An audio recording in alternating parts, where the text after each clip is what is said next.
বদ্ৰ বা কদমনি গাঁৱত ভূমি বেদখলৰ চেষ্টা দুষ্কৃতিকাৰীৰ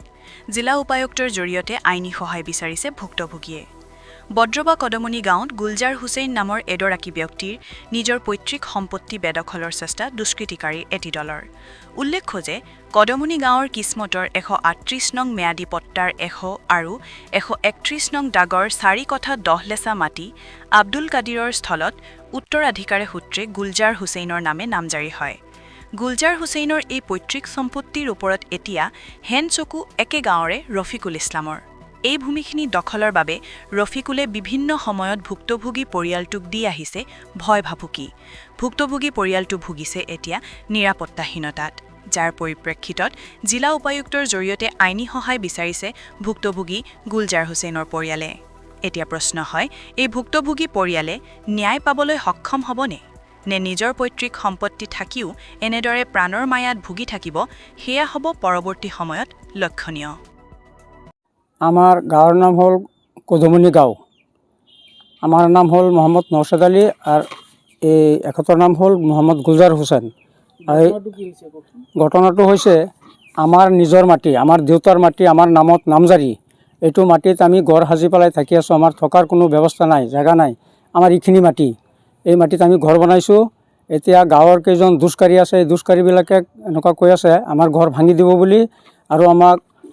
ধমকি চমকি দিয়ে মাজে মাজে ধমকি দিয়ে ঘৰ ভাঙি আঁতৰাব লাগে ইয়াৰ পৰা ঘৰ ভাঙি যাব লাগে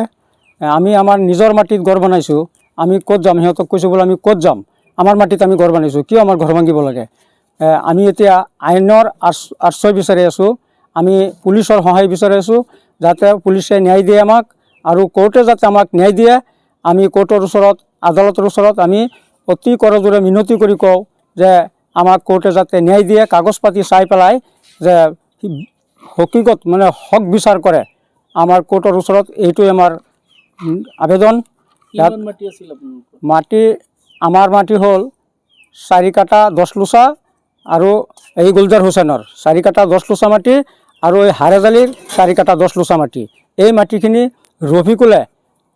বেদখল কৰে আহি পেলাই জোৰ জবস্তি আমি মাটিত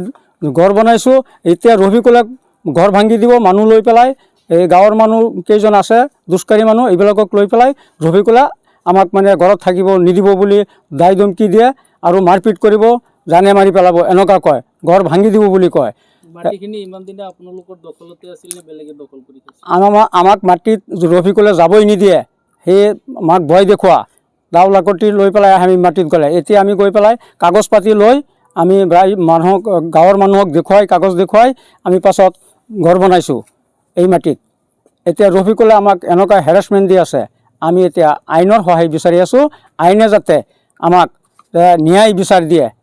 পুলিচ যাতে আমাক ন্যায় দিয়ে কোৰ্টে যাতে আমাক ন্যায় দিয়ে সেইকাৰণে আমি আইনৰ ওচৰত আমি অতি কৰজোৰে মিনতি কৰি পেলাই কওঁ যাতে আমাক আইনে ন্যায় বিচাৰ কৰি দিয়ে কাগজ পাতি চাই পেলাই আমাৰ কাগজ পাতি আছে আমাৰ নামত নামজাৰি আমাৰ ভনী আছে 5 জনী আৰু এই গুলজাৰ হুছেইন তাৰ নামত নামজাৰি হাৰেজালিৰ ভনী আছে এজন ভাই এজন আৰু হাৰেজালিৰ নামত নামজাৰি এই মাটিত আমি ঘৰ বনাইছোঁ পাট্টা নম্বৰ হ'ল 138 আৰু 2 দাগৰ মাটি 130 দাগৰ মাটি আৰু 131 দাগৰ মাটি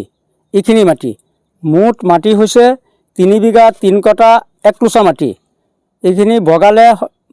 ভগাই ল'লে পৰিব আপোনাৰ 4 কাঠা 10 লোচাকেই এতিয়া আমাৰ ভাগত 4 কাঠা 10 লোচা আৰু হাৰেজালিৰ ভাগত 4 কাঠা 10 লোচা এই 9 কাঠা মাটিৰ কাৰণে আমি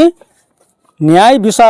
বিচাৰিছোঁ যাতে কোৰ্টে আমাক ন্যায় দিয়ে আৰু পুলিচৰ আশ্ৰয় লৈছোঁ যাতে পুলিচেও আমাক ন্যায় বিচাৰ কৰি দিয়ে এইখিনি আমাৰ আবেদন মই চৰকাৰৰ ওচৰত আবেদন জনাইছোঁ মোৰ মাটি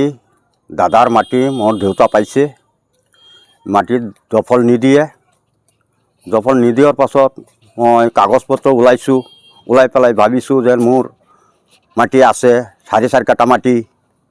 সিহঁতে ঘৰ এটা বনাইছোঁ ঘৰটো বনাই পেলাই সিহঁতে এই মাটিত যাবলৈ নিদিয়ে মাৰপিট কৰিব মানুহ আহিছে মানুহ আহি পেলাই যাবলৈ নিদিয়ে মই এতিয়া কি কৰিম মোৰ কোনো উপায় নাই মই দুখীয়া মানুহ মই কাম কৰি খাওঁ মোৰ তো কোনো ৰাস্তা নাই সৰকাৰক কি আহ্বান জানাবেন? চৰকাৰক আহ্বান জনাইছোঁ, মই কেছ কৰিছোঁ। কেছে যাতে মোৰ পাট্টাখিনি চাই পেলাই চৰকাৰে উচিত আইনখন কৰি দিয়ে, ভালকৈ চাই পেলাই। যদি মই পাওঁ তেনেহ'লে চৰকাৰে দিব, আৰু যদি নাপাওঁ তেনেহ'লে চৰকাৰে নিদিব।